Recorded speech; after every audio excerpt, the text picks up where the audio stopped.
Y cuando hablamos de electrolitos nos vamos a referir a los principales electrolitos que nosotros tenemos en nuestro organismo. Me refiero al potasio, al sodio, al calcio, al magnesio,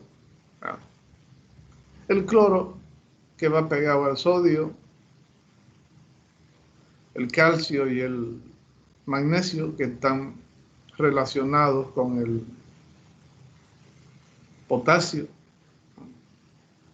No vamos a hablar del hidrógeno mucho, porque el hidrógeno lo vamos a ver cuando hablemos de trastornos ácido-base, sobre todo, igual que el cloro. Bien, vamos a empezar hablando del potasio. Pero antes que hablemos del potasio y del sodio, del cloro, del magnesio y del calcio, debemos recordar que en la anterior clase, cuando hablábamos de alteraciones hídricas, decíamos que existían tres espacios: el intracelular, el intersticial y el intravascular. ¿Recuerdan, no? Bien, nosotros tenemos electrolitos en los tres espacios, pero sobre todo en el espacio intravascular y en el intracelular, ya que el intersticial es simplemente de tránsito, ¿ya? Entonces, a nivel intracelular, sobre todo existe potasio, que es el principal, asociado al calcio y el magnesio, que son los tres elementos que tenemos y que actúan a nivel de la bomba de sodio y potasio, ¿no? Mientras que en el espacio extracelular o intravascular actúa sobre todo el sodio, asociado al cloro. El intercambio de esos electrolitos se determina por simple difusión asociado al agua, asociado a su carga eléctrica, si son positivas o son negativas, entonces se produce el intercambio, y a la concentración de los electrolitos en los distintos lados de la membrana celular. Entonces, eso determina ese proceso de intercambio de electrolitos, ¿ya?, que permite también algunas actividades o algunas acciones fisiológicas, como por ejemplo la distribución del agua en los diferentes espacios, que está determinada por el sodio, además de determinarnos la osmolaridad de los espacios, ¿no? En cambio, el potasio, asociado al calcio y al magnesio, aunque algunas veces estos también pueden tener algunas otras acciones, están asociados más que todo al potencial de membrana y están relacionados con la capacidad y la potencia de contracción de la fibra muscular, tanto lisa como estriada. El calcio actúa principalmente, ya sabemos, a nivel de los canales del calcio, a nivel de las membranas celulares, activando la bomba de sodio y potasio, permitiendo el intercambio de potasio con el sodio juntamente con el magnesio, que es la llave para ese intercambio. Pero también el calcio actúa a nivel periférico intersticial, sobre todo actúa en el proceso de calcificación de la matriz ósea, determinándonos un hueso firme, estable. Pero en algunas ocasiones también nos puede generar otro tipo de manifestaciones un poco indeseables. Vamos a hablar del potasio primero.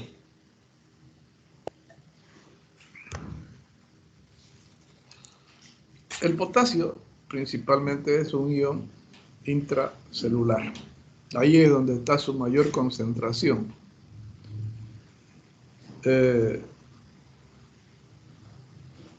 Y es lo que le determina la positividad de la cara interna de la célula en estado de reposo. En condiciones normales, vamos a hablar antes de que ingrese a ese efecto de alteraciones. Cuando un potasio sale, deja la cara interna de la membrana con una carga negativa.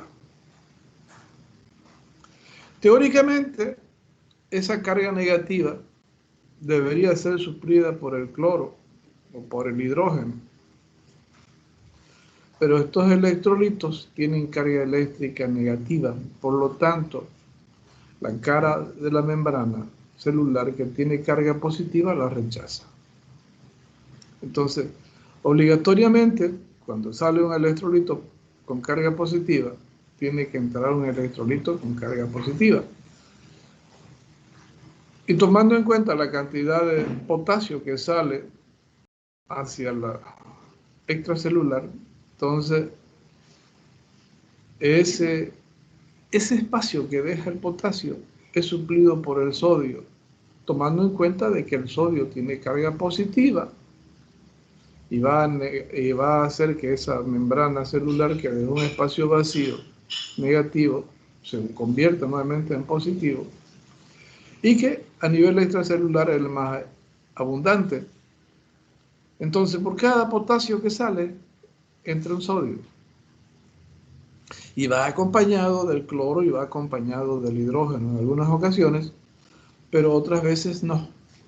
Se queda fuera el cloro o se queda fuera el hidrógeno.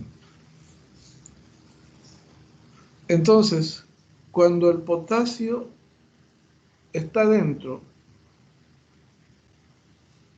generando una carga positiva sobre la cara interna de la membrana, decimos que tenemos una membrana celular polarizada en estado de reposo.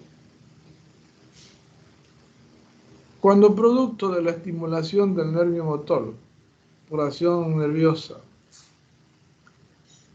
e inducida por acción de la hormona tiroidea y que estimula la acción de la acetilcolina, se produce la liberación de calcio desde el interior de la célula. Ahora en los canales del calcio se activa el intercambio de sodio por potasio a través de la mediación del magnesio. El potasio sale hacia el exterior. En ese momento deja la superficie interna de la membrana negativa. Entonces el sodio ingresa. En ese momento que se produce ese intercambio de iones, se produce el efecto de despolarización de la membrana celular. Entonces, al interior de la célula entra sodio y entra agua, pero hacia el exterior sale potasio. Ahí en esa salida es lo que se produce la contracción muscular. Debido a eso es que nosotros tenemos una contracción muscular regular, ¿no? Rítmica, estable, que no nos causa daño. Y por otro lado entra agua a la célula, asociado o no al cloro y al hidrógeno. Eso va a depender de algunos estados. Después de que se produce ese efecto de despolarización, se produce el otro efecto, el de la repolarización. Y durante la repolarización, la célula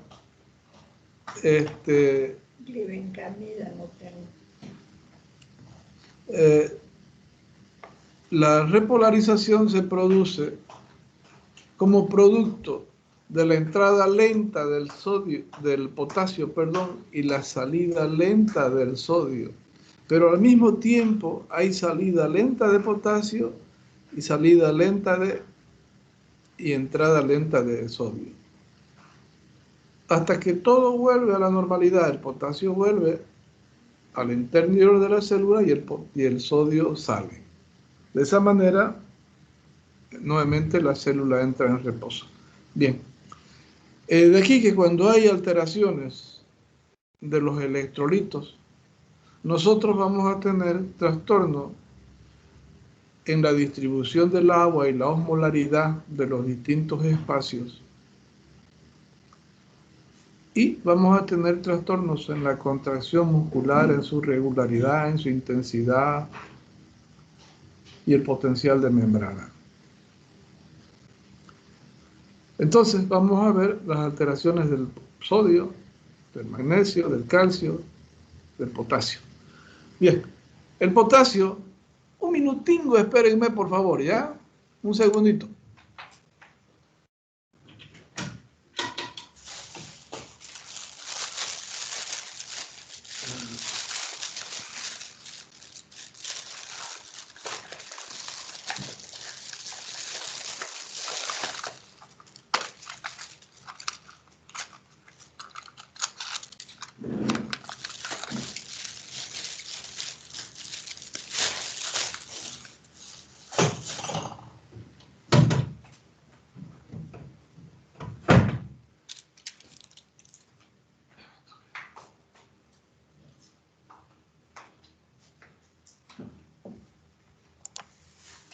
Disculpen, jóvenes.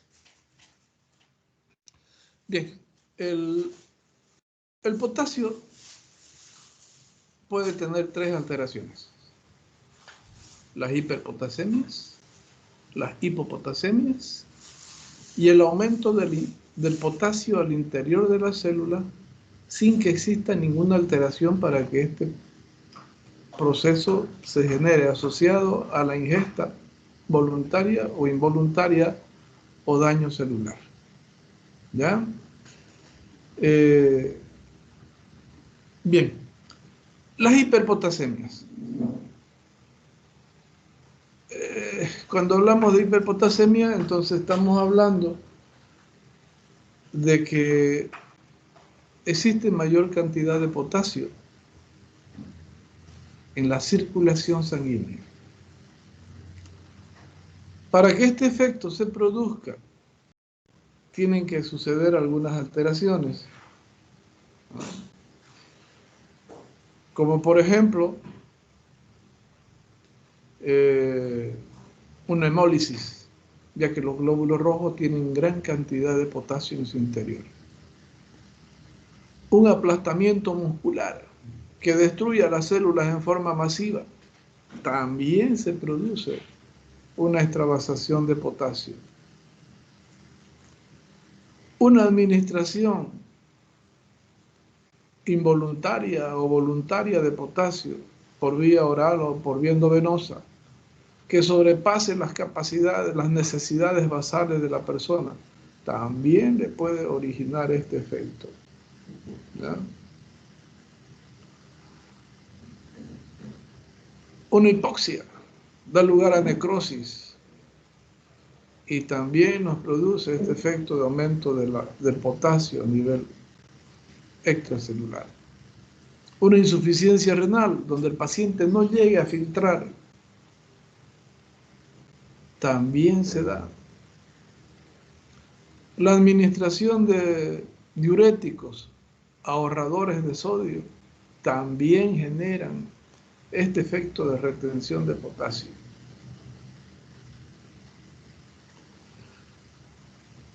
Entonces, cuando nosotros tenemos exceso de potasio en la circulación, puede haber dos situaciones: que el sodio se elimine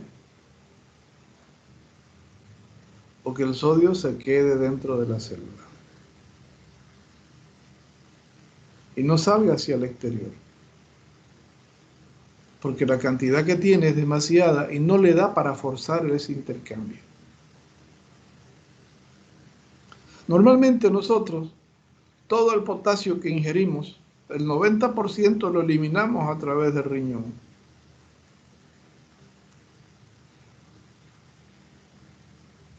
Cerca del 8 o 9% lo eliminamos a través de la vía digestiva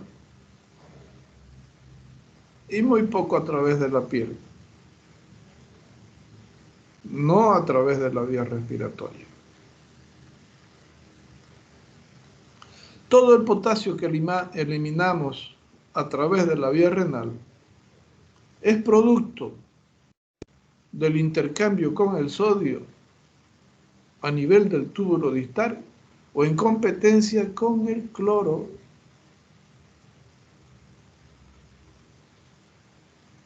porque tienen la misma valencia, o tienen la misma carga eléctrica.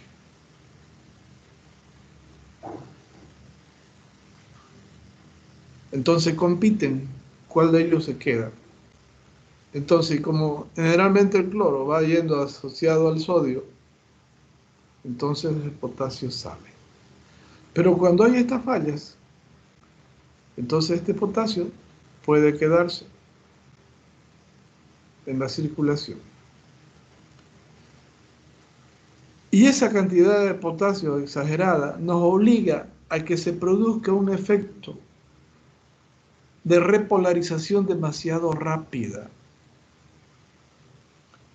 Y al producirse la repolarización demasiado rápida, se produce una especie de fibrilación muscular, tanto lisa como estriada. Al producirse ese efecto, entonces nosotros podemos sentir efectos periféricos como parestesia o sensación de hormigueo debido a la contractibilidad demasiado rápida de esos músculos. Vamos a tener una contracción muscular inadecuada que no tendrá la potencia suficiente para realizar una actividad determinada. Entonces podremos tener una debilidad muscular y dolores musculares. Como producto de eso, a nivel intestinal, también ese efecto generará un aumento del peristaltismo, de que nos inducirá a procesos diarreicos. A nivel renal, nos puede generar un efecto de mayor filtración transitoria y generarnos poliuria, generándonos una insuficiencia renal en fase poliúrica, porque después hay la fase anúrica que genera falta de eliminación de electrolitos.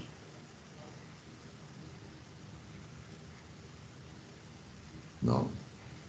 Igual, nos afecta la liberación de insulina, nos afecta la función del corazón principalmente y el tono de la arteria. De que el corazón empieza a tener taquicardia, hace fibrilación, hace aleteo, hace flúter y puede parar por insuficiencia cardíaca. Ese efecto nos puede mostrar en el electrocardiograma un estrechamiento del complejo QRS, se vuelve más estrecho. Nos puede aparecer una onda T bien manifiesta con un pico bastante prominente.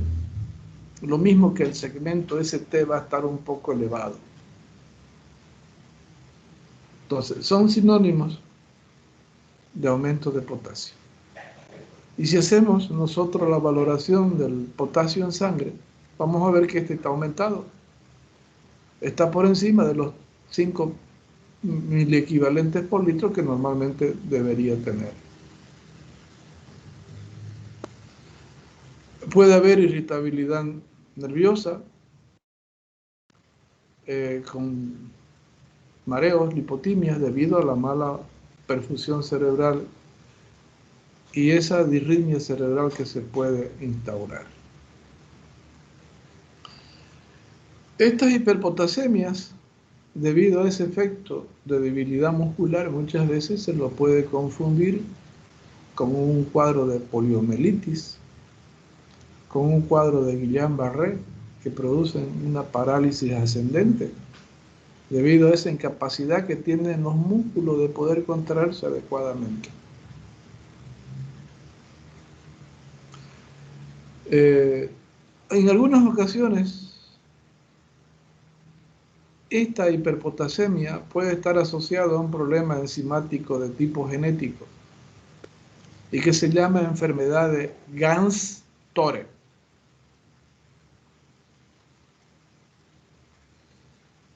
que es una adinamia episódica, o sea, una parálisis episódica.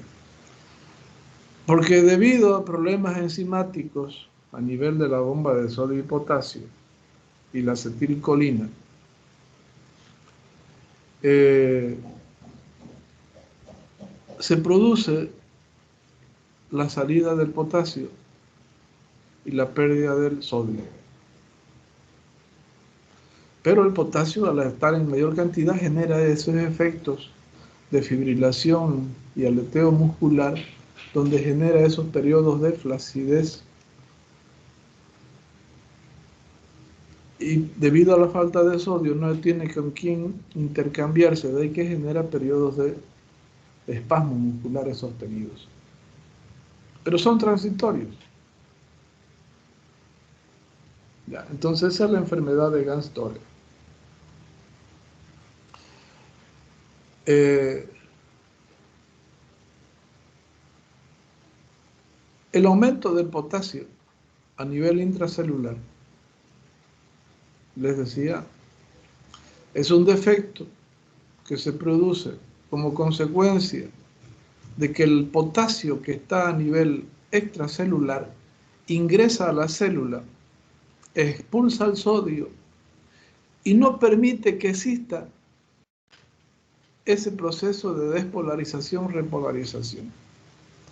Entonces la fibra muscular queda en estado de reposo transitorio, generándonos una parálisis difusa episódica.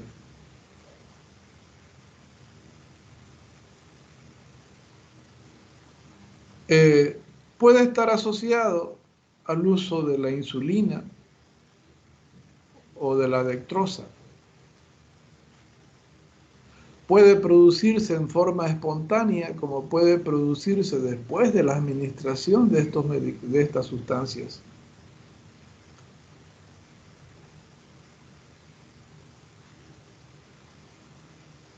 Cuando es producto del efecto involuntario, sin causa aparente,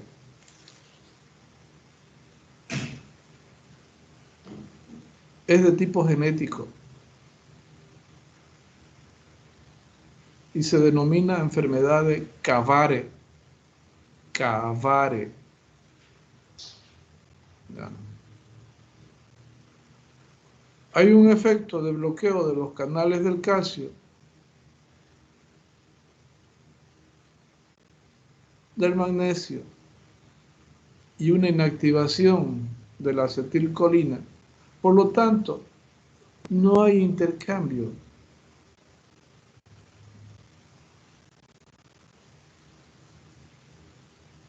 En otras ocasiones, como les decía, puede producirse por la administración de glucosa o de insulina. Cuando esto se produce, se debe también a la activación al bloqueo de estos canales, pero ya está asociado a un efecto. También es de tipo genético. ¿Ya? Pero cuando se produce con la administración de la insulina o la dextrosa, se denomina síndrome de dumping. Porque una vez pasa el efecto de la insulina o se la bloquea su acción o pasa el efecto de la dextrosa o se anulan los niveles de glucosa, entonces el proceso de despolarización y repolarización vuelven a lo normal. Tanto en la hiperpotasemia como en el aumento del potasio a nivel intracelular puede haber alteraciones de la aldosterona y del cortisol. En la hiperpotasemia,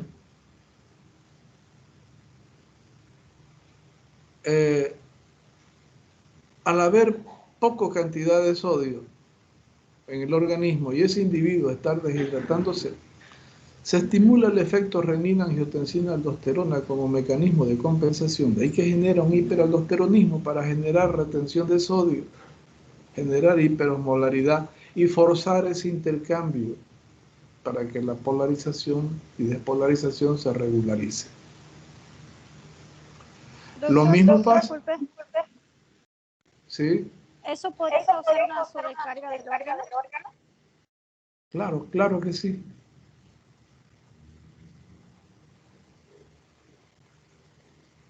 Pero veamos que ahorita está actuando como mecanismo de compensación simplemente, ¿ya? Antes de que nosotros actuemos, ¿ya? Ya, doctor.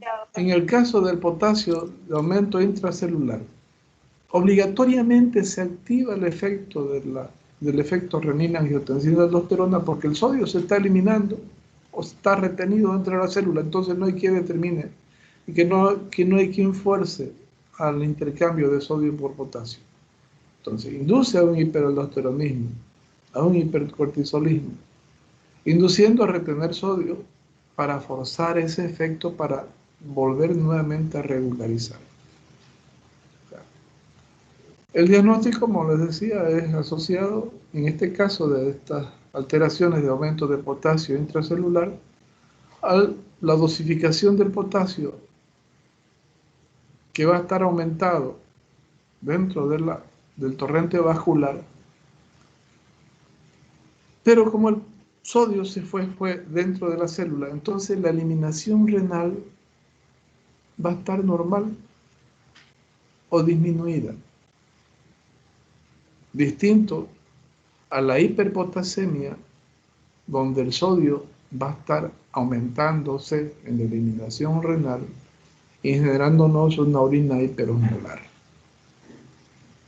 ¿Ya?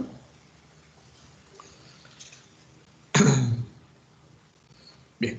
La otra alteración es la hipopotasemia, que es todo lo contrario a lo que hemos hablado. Es la disminución de los valores del potasio en el torrente circulatorio, por debajo de los 3.000 equivalentes por litro.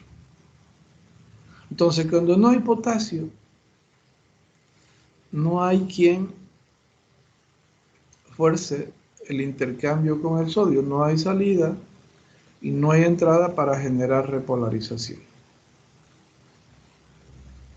Entonces eso hace que los niveles de sodio aumenten, que los niveles de aldosterona y cortisol disminuyan.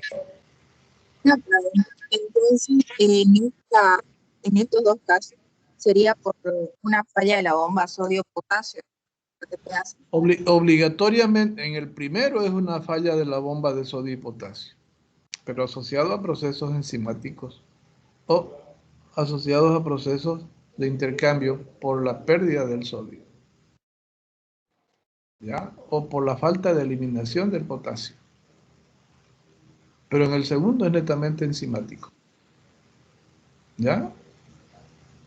Independientemente que en el primero puede haber en algunos casos, como en la enfermedad de Ganz-Tore, como le decía, un proceso de tipo enzimático.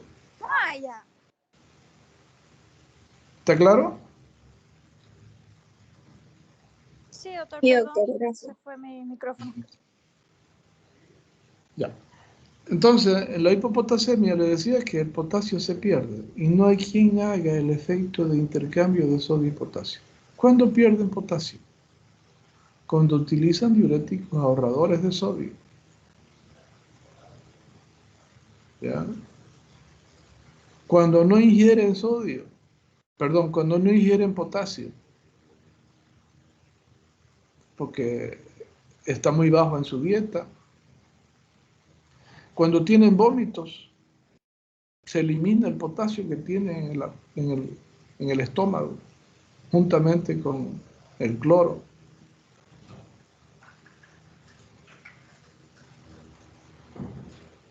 Cuando tienen un tránsito demasiado rápido y no hay lugares de absorciones, como las diarreas, por ejemplo.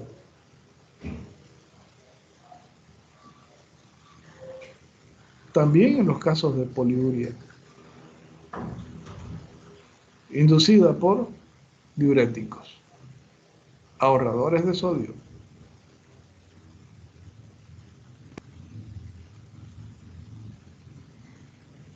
Cuando existe efectos de hipercortisolismo, donde existe exceso de retención de sodio y obliga al potasio a eliminarse.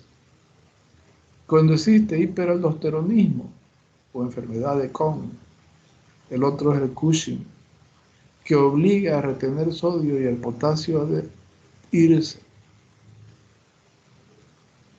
Cuando existe una necrosis tubular, cuando el riñón no resorbe,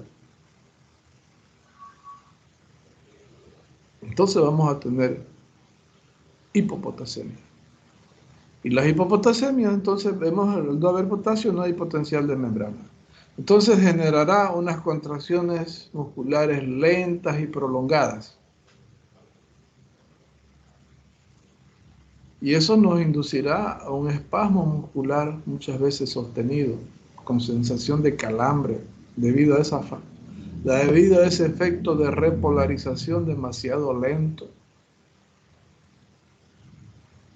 Porque no hay la contracción ni la distensión del músculo en forma adecuada.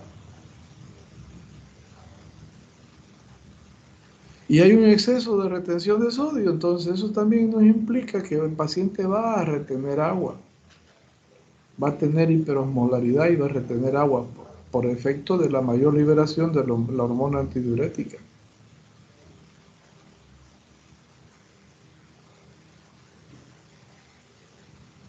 Y el paciente puede hematizarse. De ahí que puede presentarse en las insuficiencias cardíacas, hepáticas, ¿ya? En la desnutrición, en las insuficiencias respiratorias, donde hay activación del efecto renina-angiotensina-aldosterona o activación de la liberación de cortisol por la glándula suprarrenal.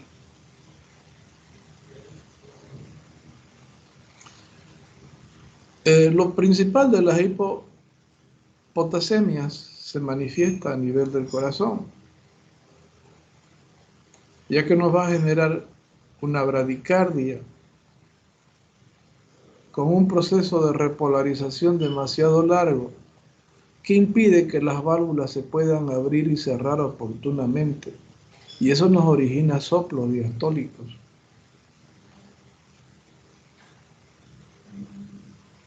Y el exceso de potasios, al haber un efecto de repolarización demasiado lento y aumentar la cantidad del mismo, del sodio,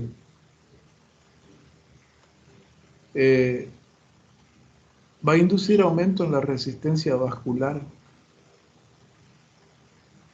generándonos un aumento en la presión diastólica. Pero producto del aumento en la cantidad de agua que retiene el paciente, genera un mayor volumen de sangre hacia el corazón y que obliga a que el ventrículo tenga que dilatarse y que hipertrofiarse para bombear esa mayor cantidad de volumen. Y eso hace que ese ventrículo tome más fuerza, asociado a que el sodio induce a mayor formación de bicarbonato y la alcalosis metabólica induce activación del efecto parasimpático. Y ese efecto parasimpático induce aumento en la fuerza de contracción del miocardio en un principio, antes de que éste empiece a entrar en falla cardíaca. Y eso hace que el paciente tenga hipertensión sistólica y diastólica asociado al efecto de la falta de repolarización. Ese efecto de contracciones cardíacas bruscas, potentes, también da lugar a palpitaciones. Y el sentir esos espacios de vacío entre contracción y contracción, o palpitación y palpitación, que ustedes sienten como si se les parara a veces el corazón por el efecto de la sistolia que puede inducirse debido a esa mala repolarización. Eso también puede manifestarse con mareos, visión borrosa, debido a la mala perfusión cerebral, y en algunas ocasiones puede determinar síncope. El diagnóstico igual, dosificación del potasio y del sodio. ¿Ya? donde el sodio a nivel urinario va a estar disminuido, pero el potasio va a estar en gran cantidad siendo eliminado. Estas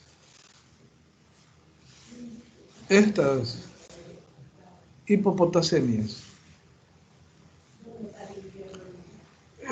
pueden estar asociados a problemas de alcalosis metabólica, ¿ya?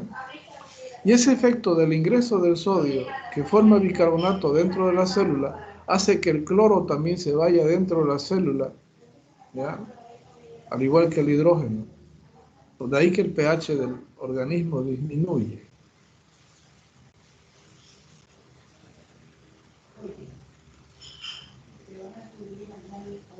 Y los niveles de cloro libre puede que disminuyan, excepto en los casos de vómitos de origen gástrico, donde el paciente está eliminando gran cantidad de cloro e hidrógeno. Eso provoca alcalosis metabólica con hipercloремia. ¿Ya? Bien. ¿Alguna pregunta?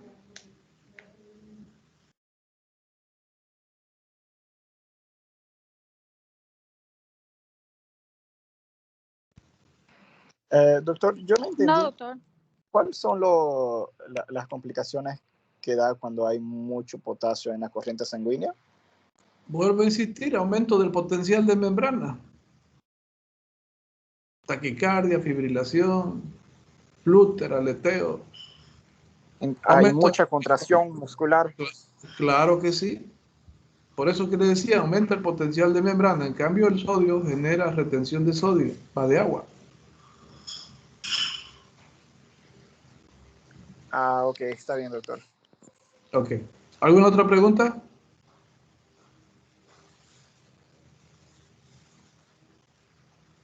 Bien. El calcio y el magnesio producen lo mismo, ¿ya? Excepto cuando falta calcio, no hay quien active el potencial de membrana, entonces el potasio no sale e induce a un periodo de reposo y tendencia a flacidez muscular. Induce retención de sodio en el espacio intravascular, con retención de agua.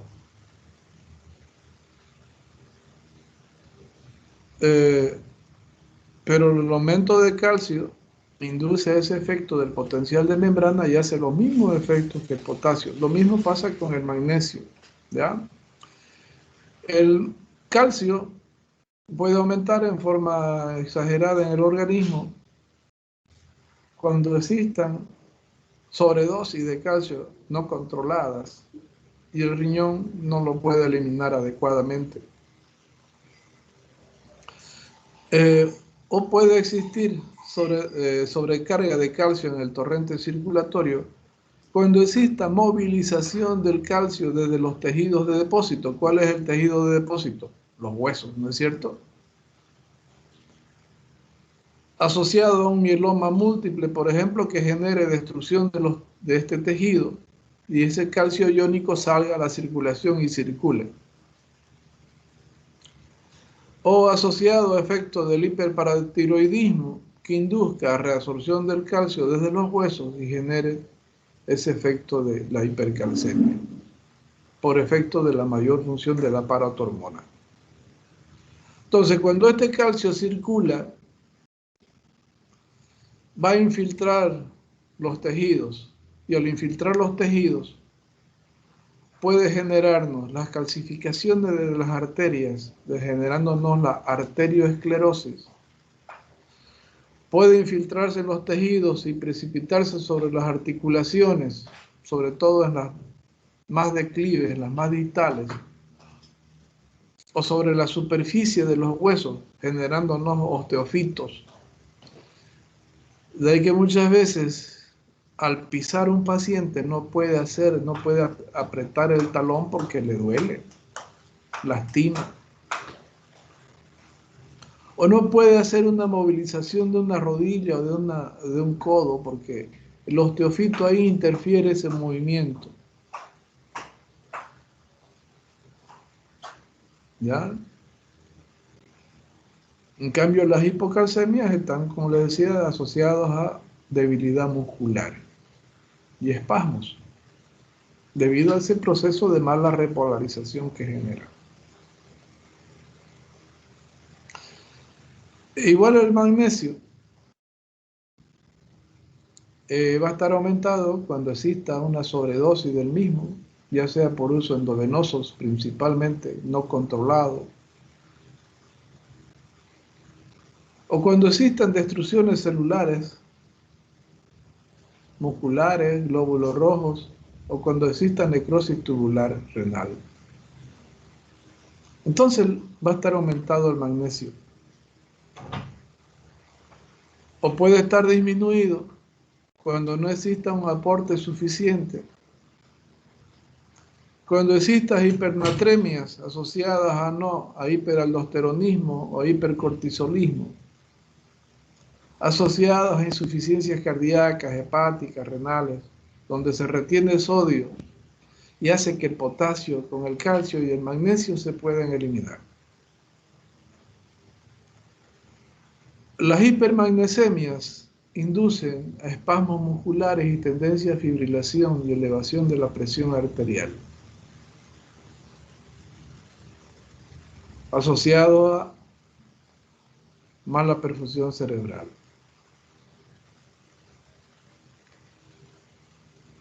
Pero las hipomagnesemias inducen a espasmo muscular debido a ese proceso de falta de repolarización porque no hay la llave que actúe interviniendo en el proceso de intercambio del sodio por potasio. Entonces genera un efecto de espasmo muscular. ¿Sí? ¿El calambre está relacionado con una hipermagnesemia o no? Con hipomagnesemia. A una hipo. Ya, Sí. gracias. No hay repolarización. La repolarización es demasiado lenta. Vuelvo a insistir, está asociado a los mismos efectos que el magnesio, más que el potasio, ¿ya? Los mismos efectos. De ahí que el magnesio, cuando está bajo, induce a espasmo vascular. Y como existe exceso de sodio, también nos induce a aumentar la presión arterial, sobre todo la diastólica. Por eso es que muchas veces a los pacientes con hipertensos se les da o se les administra magnesio por vía endovenosa para regularizar ese proceso de despolarización y regular la presión arterial. Sobre todo en las embarazadas, que se llama preeclampsia o eclampsia, ¿no es cierto? Bien, pero hay algo, en el magnesio existen dos manifestaciones típicas por falta de relajación de esa musculatura, ¿ya? De ahí que aparecen los signos de Trousseau o de mano en garra, porque el paciente despierta con las manos duras, que no las puede abrir ni cerrar adecuadamente, asociados a unas manos edematizadas. Troceaus se escribe. O presenta el signo de la mano de partero, así, que es la posición que toma la mano cuando se va a hacer un examen ginecológico durante el trabajo de parto o una revisión ginecológica. Eso es debido al espasmo carpopedal por la falta de magnesio. Entonces el signo de Chebostek, ¿ya? Indistintamente que las hiperpotasemias nos dan igual tendencia a taquicardia, fibrilación, aleteo, flúter, onda T y ST aumentadas, ¿no? Con esa insuficiencia cardíaca que nos puede originar. ¿Alguna pregunta?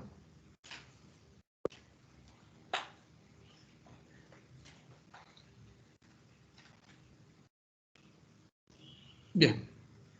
Las alteraciones del sodio. Las alteraciones del sodio, ya les dije que el sodio determina la osmolaridad en los distintos espacios y por lo tanto la distribución del agua y el bicarbonato. Cuando hay sodio retenido, retiene agua y aumenta la cantidad de bicarbonato, de ahí que nos induce a alcalosis metabólica.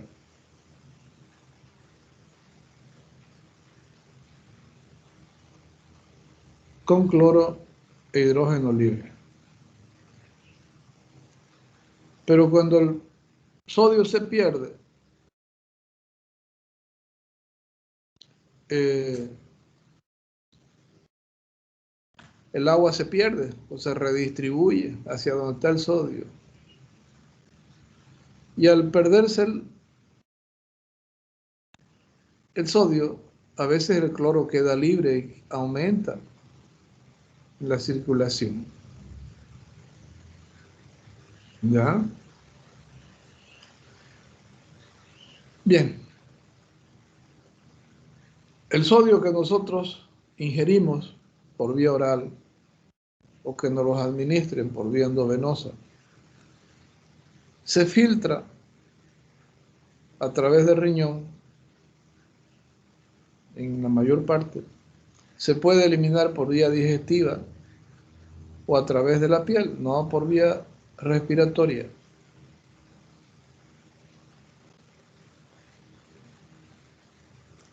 En el caso del sodio, su eliminación está regulada por el efecto de estimulación simpática a través del efecto de activación del sistema renina-angiotensina o el efecto hormonal inducido por la aldosterona y el cortisol.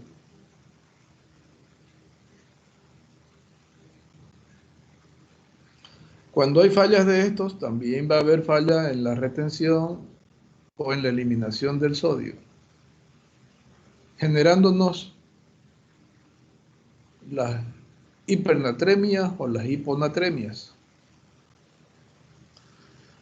Las hipernatremias pueden ser primarias o secundarias. Hablamos de hipernatremias primarias cuando están asociadas a una alteración netamente de la glándula suprarrenal, inducidas por una liberación anormal de aldosterona o de cortisol, que inducen a retener sodio, aumentan la osmolaridad e inducen al hipotálamo a liberar hormona antidiurética para retener agua, para disminuir esa osmolaridad. Pero aún así el paciente va a estar lleno de sodio. Y el sodio va a distribuirse en estos casos en los tres espacios, en forma simultánea. Entonces, esta hipernatremia primaria nos determina hiperosmolaridad en los tres espacios. Y al haber hiperosmolaridad hay retención de líquido en los tres espacios. Por lo tanto va a generar edemas duros. Y como hay hiperosmolaridad va a ser caliente. ¿Ya? Al mismo tiempo que nos determina aumento del volumen en el espacio intravascular, nos determina una dilatación, una hipertrofia del ventrículo o del corazón, tanto derecho como izquierdo, sobre todo el derecho,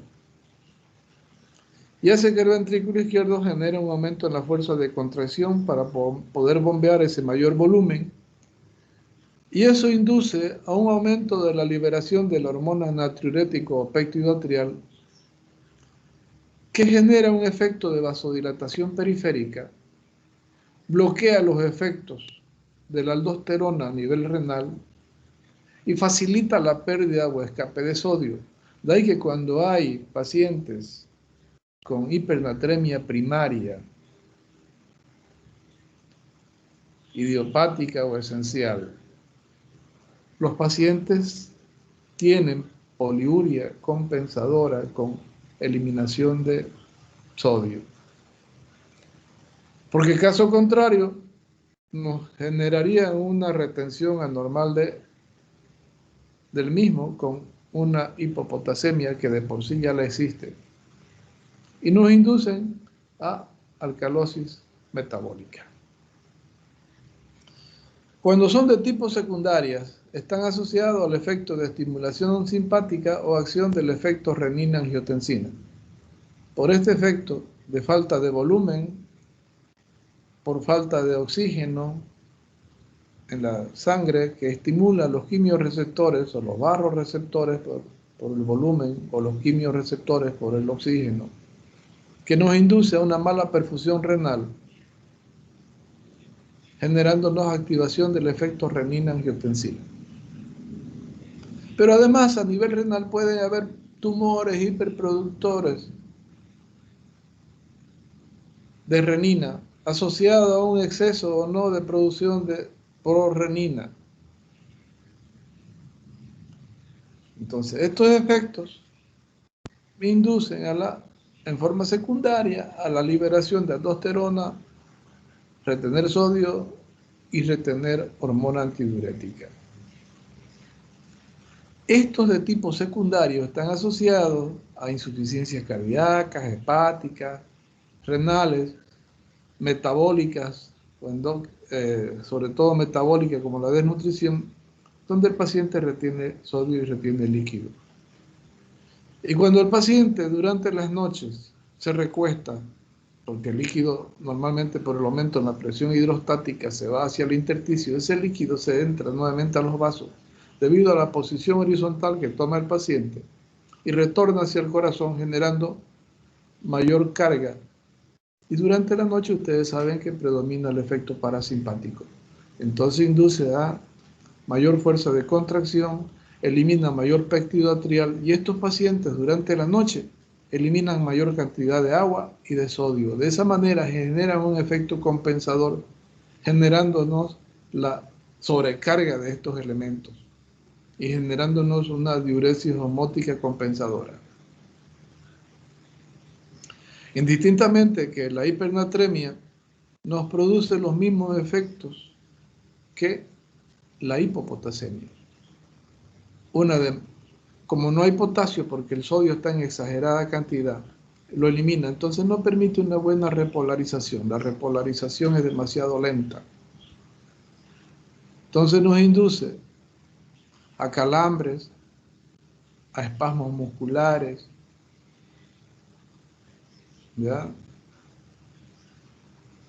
A asistolia, a bradicardia, a hipoventilación, a disminución del tránsito intestinal y generándonos cuadros de hilio muchas veces, o tendencia al estreñimiento o constipación, originándonos oliguria o anuria en algunos casos por falta de filtración renal, induciéndonos a hipertensión arterial, sistodiastólica, con repercusiones sobre el cerebro, generándonos mareos, visión borrosa, pérdida de conciencia, asociado ¿no? al coma.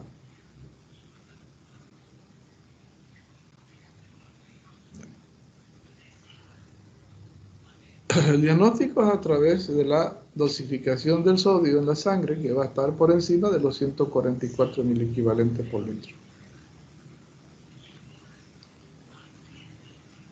Con un potasio bajo y valorando la causa que lo pudiera estar generando asociado a la poliuria osmótica que se pueda producir en las noches o el efecto de generar orinas hiperosmolares cuando se trate de problemas primarios.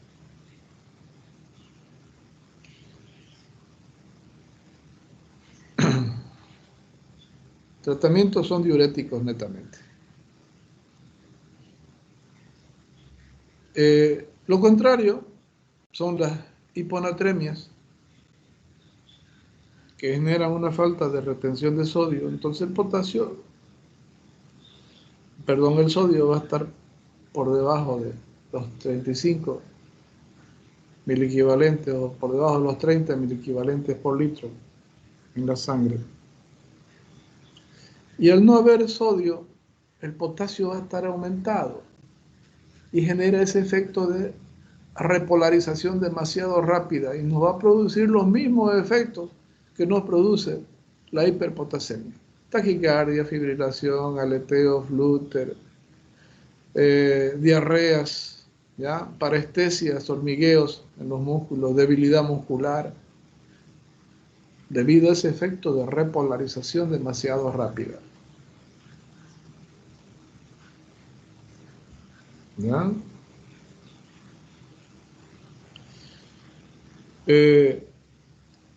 Las hiponatremias pueden ser originales, también primarias, cuando se deban a una falla de la glándula suprarrenal por insuficiencia, por isquemia, por necrosis, por efectos tumorales, o una falla en la producción de cortisol.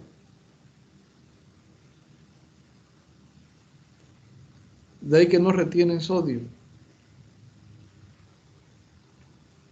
a nivel tubular y el sodio se escapa. No hay quien lo retenga. Entonces eso genera que el potasio se quede.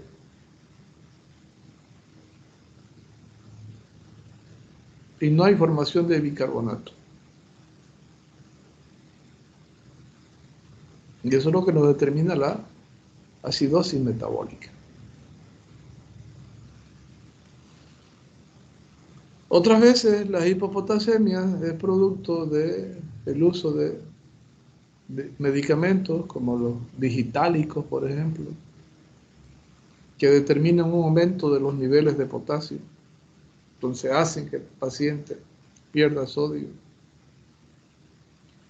O los diuréticos, como la furosemida, que es el que ustedes más conocen, que es un inhibidor de la reabsorción del sodio. O las hidroclorotiacidas, que también inhiben la reabsorción del sodio, pero facilitan la retención del potasio.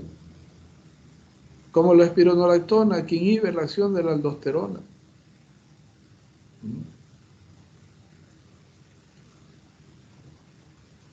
Como los diuréticos amoniaquiales, que inducen a hiperosmolaridad en el túbulo renal para generar pérdida de agua y con ello arrastrar sodio, sobre todo en los pacientes con insuficiencia renal.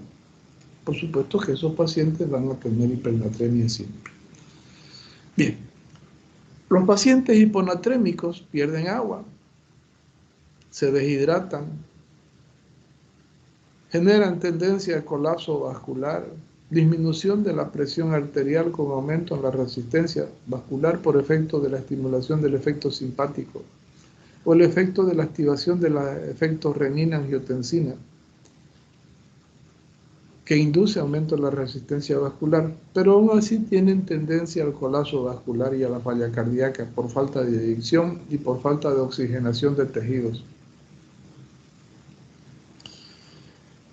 Induce a diarreas cuando se trata de procesos de hipoaldosteronismo. Entonces el sodio también se arrastra con hipercloremia.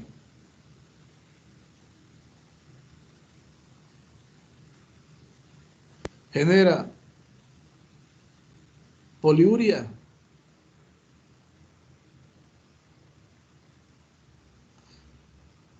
pero puede generar poca sudoración debido a la activación del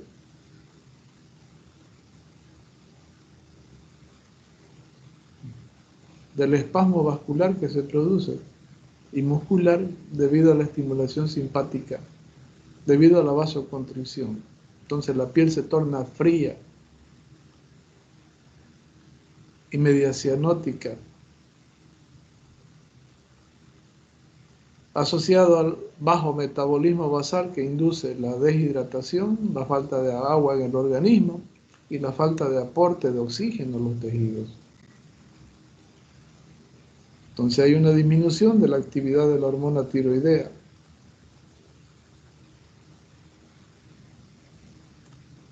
El paciente puede ser, si son niños, por ejemplo, no tienen lágrimas, se les hunde la fontanela, se les hunden los ojos,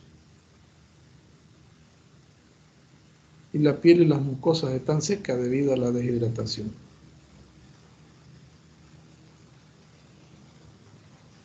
Igual el diagnóstico es a través del ionograma, como en todos los casos, ¿no? Y ver la cantidad de sodio que se está eliminando por la orina, ver la cantidad de potasio que se está eliminando por la orina. En todos los casos hay que reponer el electrolito necesario cuando sea por pérdida, o hay que tratar de eliminar el electrolito que esté por demás cuando sea por retención. Excepto en los casos de hipermagnesemia, hiperpotasemia, que muchas veces hay que recurrir a una diálisis peritoneal o transanguínea para poder eliminarlos. Y en la hipercalcemia, regular el efecto de la acción hormonal para seguir evitando que se siga movilizando más calcio, o tratar de detener ese progreso de ese proceso maligno que va destruyendo los huesos. Preguntas, jóvenes.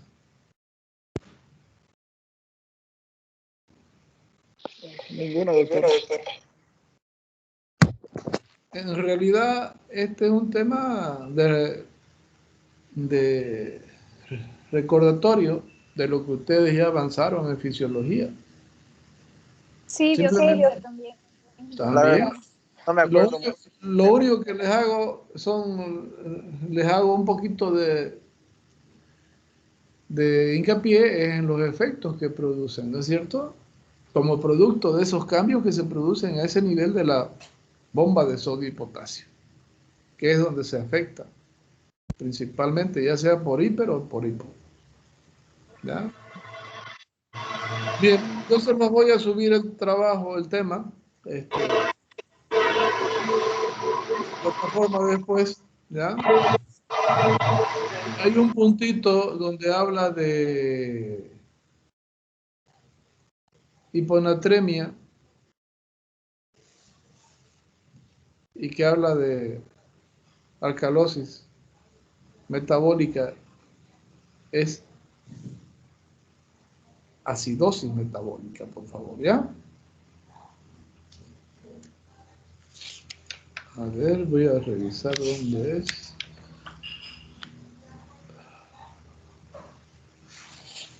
Un ratito, voy a mirar, ¿ya?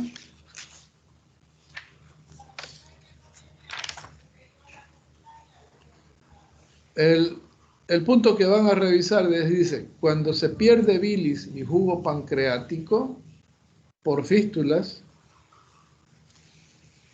hay una tendencia a la alcalosis metabólica. Es acidosis metabólica, por favor, ¿ya? Porque cuando ustedes pierden bilirrubina, jugo pancreático, están eliminando elevada cantidad de bicarbonato. Pero cuando eliminan jugo gástrico, eliminan cloro y potasio. Cuando eliminan cloro y potasio, generan alcalosis metabólica. Pero si eliminan jugo pancreático y biliar, van a generar acidosis metabólica. ¿Ya? Les hago esa observación para cuando ustedes revisen lo que les voy a pasar, más la explicación que les estoy dando, ¿ya? Para que no tengan confusiones. ¿Está claro? Sí, doctor, gracias. Está bien. Bien. ¿Está bien? ¿Quién fue el que grabó la clase? ¿Quién fue el que grabó la clase?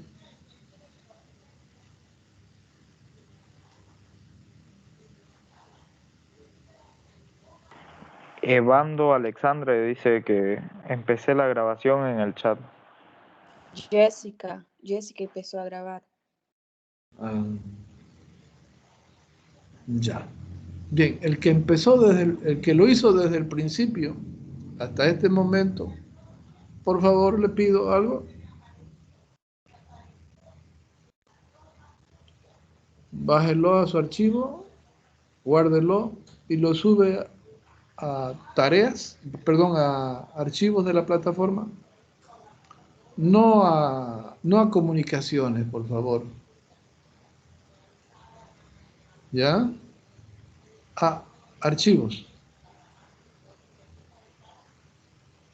¿Puede ser?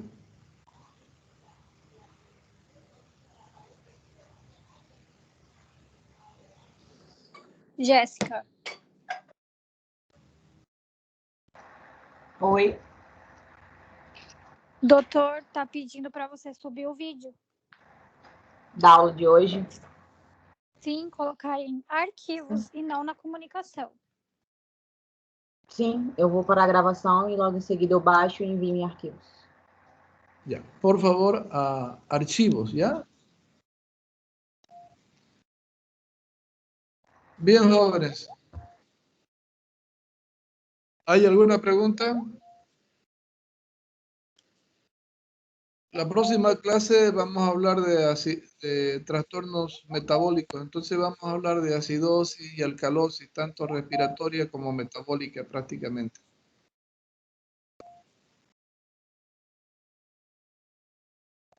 Gracias, doctor. Gracias. El próximo sábado es 20, ¿no? Porque el 27 tienen su examen. Y ese día no pasamos clase, por supuesto. ¿Ya?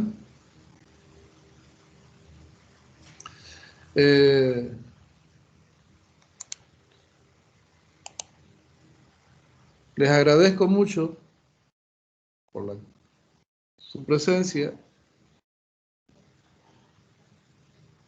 Los felicito por estar en clase. Doctor, permiso. Me preocupan los turistas. ¿Ya? Me preocupan los turistas. Porque va a llegar el día del examen y son los que más van a reclamar por su nota. Ya les decía hoy día, estoy preocupado por los alumnos de sexto semestre.